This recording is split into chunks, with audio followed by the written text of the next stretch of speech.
पुण्यामध्ये पिण्याच्या पाण्यात नळातून दूषित पाणी सलग दुसऱ्या दिवशी येत असल्याचा प्रकार समोर आला। दूषित पाणी आल्याने खळबळ उडालेली आहे। त्यामुळे आता नागरिकांनी चिंता व्यक्त केलेली आहे। नागरिकांचं आरोग्य धोक्यात आलंय। गटारीचं पाणी पिण्याच्या पाण्याच्या नळातून येत असल्याने आता परिसरामध्ये खळबळ उडालेली आहे।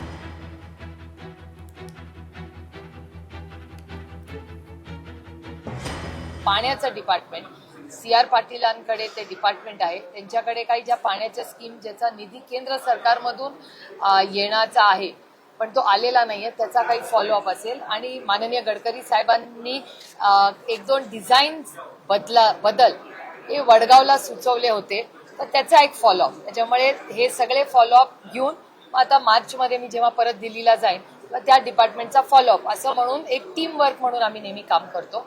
आणि माझे सगळे सहकारी जे निवडून आलेले आहेत त्या सगळ्यांचे काही प्रश्न असतील त्याचा एक छोटासा आढावा आज आम्ही घेतलाय।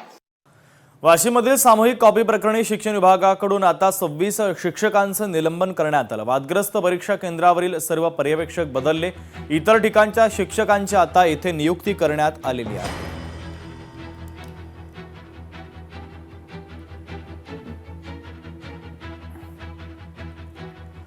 बदलापूरमध्ये महिला पत्रकारावर हल्ला झाल्याचा धक्कादायक प्रकार घडला। स्थानिक पत्रकार श्रद्धा ठोंबरे यांच्या कारवर दगडफेक करण्यात आली। महिलांच्या जमावानं त्यांची कार फोडलेली आहे।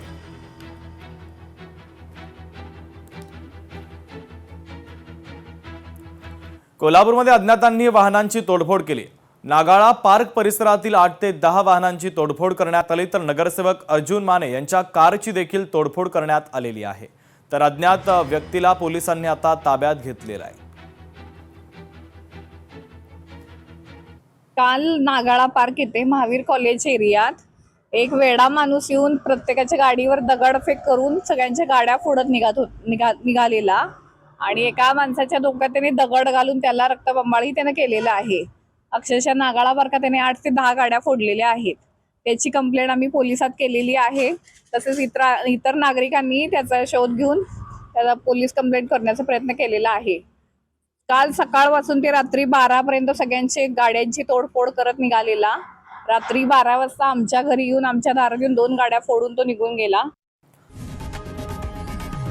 लोकशाही मराठी ऐका, पहा, जागरूक रहा।